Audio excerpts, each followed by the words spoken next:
Hello and welcome back. This is episode 2 of my journey to make a EDU RPG for my biology classroom. In the last video, we kind of explored the story of Blackhawk RPG, and I showed you the kingdoms and kind of outlined how I am thinking about doing the leaderboards. In this here video, I want to go into the character sheet because I think it's kind of the more interesting aspect and kind of will help you develop a sense of what I'm trying to accomplish before I jump into the story events. So here we go.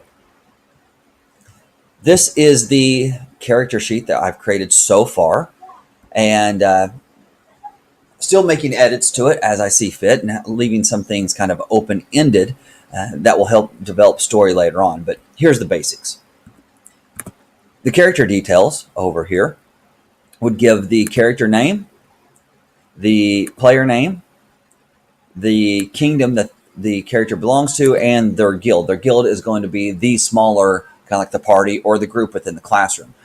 All the guilds will roll into a certain kingdom. So the kingdoms will go throughout all of my biology classes. The guilds will be within one class.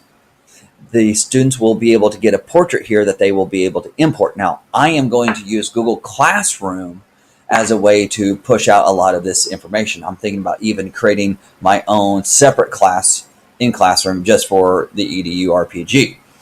And for this one here, if you're familiar with Classroom, it will be a file that is, when attached, the setting will be every student gets their own copy. So that way I get to see it, they get to see it, they get to edit. Now I would like for it to eventually be edited, or it eventually be printed out and placed into their binder. Now their binder, I'm thinking, is just a regular notebook, or a regular folder with the little tabs in it. The things that we would keep in there is, if I choose to do plickers, they're card for plickers. Card protector sheet, or a sheet protector where their character sheet will go into, and the baseball card sleeves, because I want to print off all the items as little 3x5 cards, 2.5 by 3.5 cards that would go into the sheet protectors. That way they can trade those items with each other, or if they happen to lose one of their cards, then they lose the item in game as well. Having the folder would also be a place for them to store their badges, which are going to be stickers, because I really want to make that visual. I keep thinking of the idea of a digital badge, but I'm just not a fan of that idea, because if it's not visible at all times, then I don't think it's going to matter. So I want that folder to be their visible badge, kind of like in a football helmet where they have the little stickers on their helmet. All right, going down from the player, we have where their equipment, what they have on their body. So their head might have a hat or might have a helmet. The right hand, they might have a club. They might have magical boots here. Whatever they have on their body is what they will take into battle with them. So if they have a magical sword in their backpack, that doesn't count in the battle unless before the battle starts, it's all equipped here. That keeps them from switching. Other things with the backpack, here there's a set number of lines, so it can only hold so many items, but also have a weight limit to this. This is something I will experiment with, where they'll have to tally up this weight.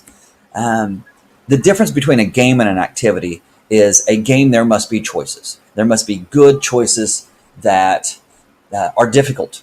An activity is, you're just going to do it because that's what's available to you.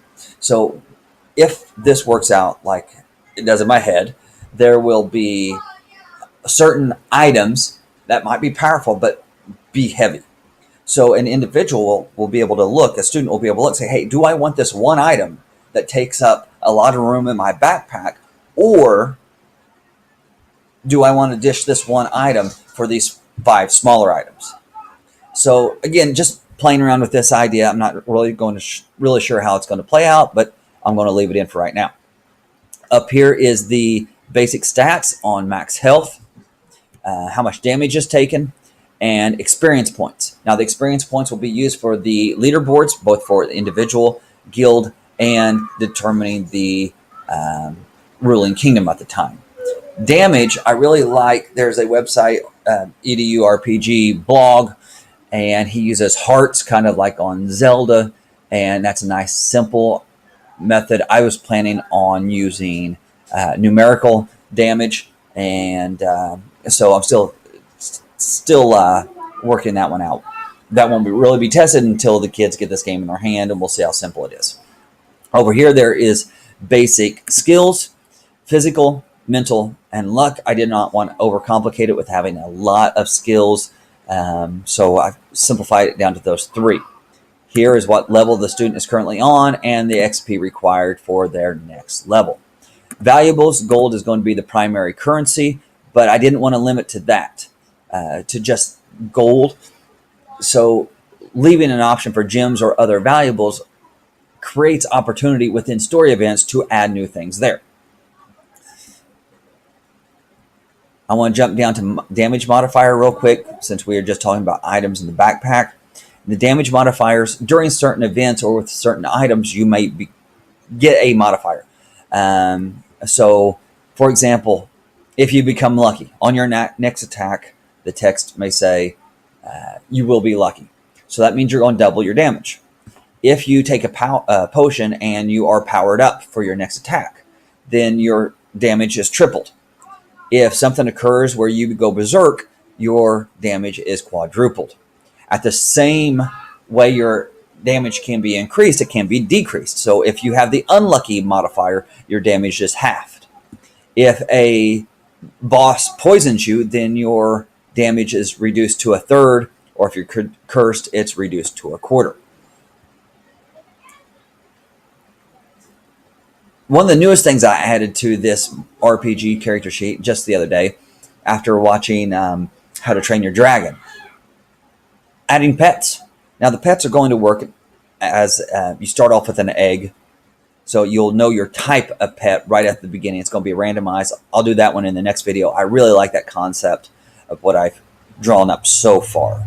The kids that I'm kind of testing my ideas with just went silly over their pets.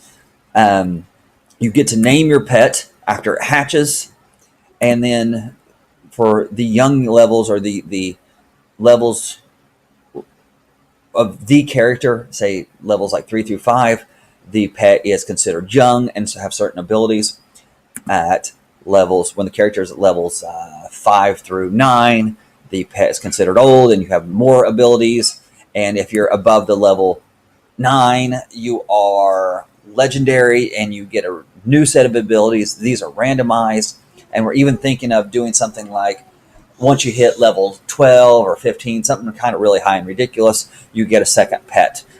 Something that would be really, really hard to accomplish for anybody, but that every RPG or every game with kids, when you look at different personality types, you want something that everybody can get, and you want something that a few people can get, and you want something that's really far out of reach for everybody, but something to shoot for. And where maybe one kid in the whole entire year may attain it, but that one kid will be legendary because of it. Here is an image of your pet that the students will be able to put in, what their pet's going to look like.